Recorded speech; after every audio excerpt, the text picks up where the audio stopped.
So there is a very clear message from the Lord Jesus Christ here about the divine expectation that we live and work on making peace and reconciling with one another as part of a requirement for offering a holy sacrifice.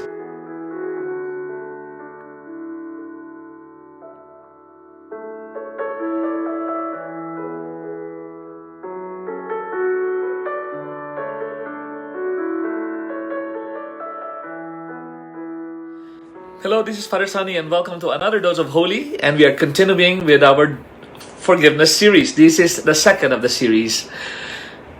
In the Gospel of Matthew, chapter 5, verses 23 to 24, Jesus reminds us and tells us in a very clear way, very clearly He taught us, if you are going to the temple to offer the sacrifice to the temple, and you have remembered or realized that your brother or your sister has anything against you, you need to go first to your brother and your sister and reconcile with that person, and then you offer your sacrifice to the altar.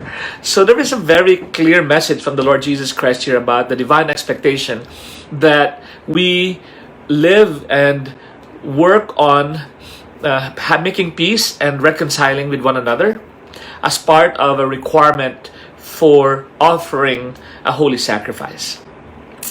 I think it's very, very obvious that the Lord is mandating us to do this. It's not like maybe I'll do it tomorrow, or I'll do it when I like it, or or in its own proper time. No, the Lord is telling us that first you offer a reconciliation with your brother as an offering. That's the first offering you have to do, and then offer your sacrifice.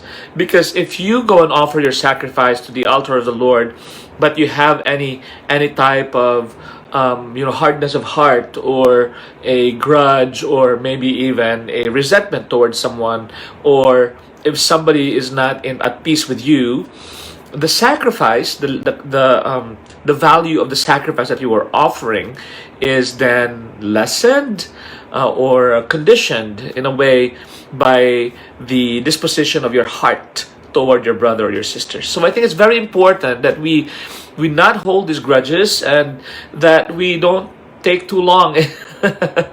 Some people take forever, and usually it is the sin of pride. Usually it's the pride that comes in the way of us making the first action of approaching someone and say, I want to reconcile with you, I want to offer my peace to you.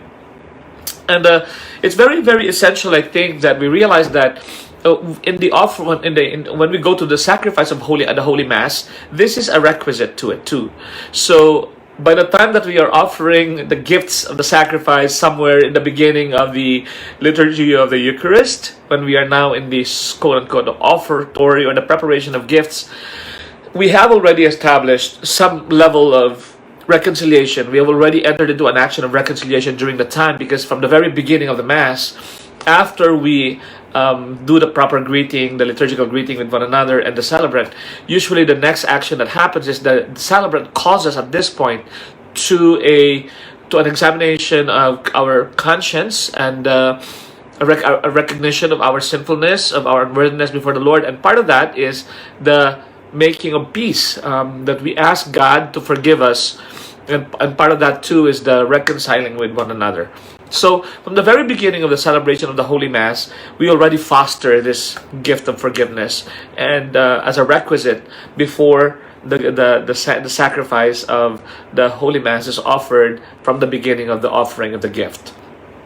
I want to take that to another step and say that in reconciling with our loved ones, or the people that we have some issues with, I think it's very important that we make the risk, we take the risk, the possibility that the reconciliation, the initiative to reconcile that is extended is not going to be accepted, is there, and therefore the first person that actually makes the effort to reconcile is found to be in a very vulnerable position, because that person can get hurt by the refusal of the other person to enter into peaceful terms.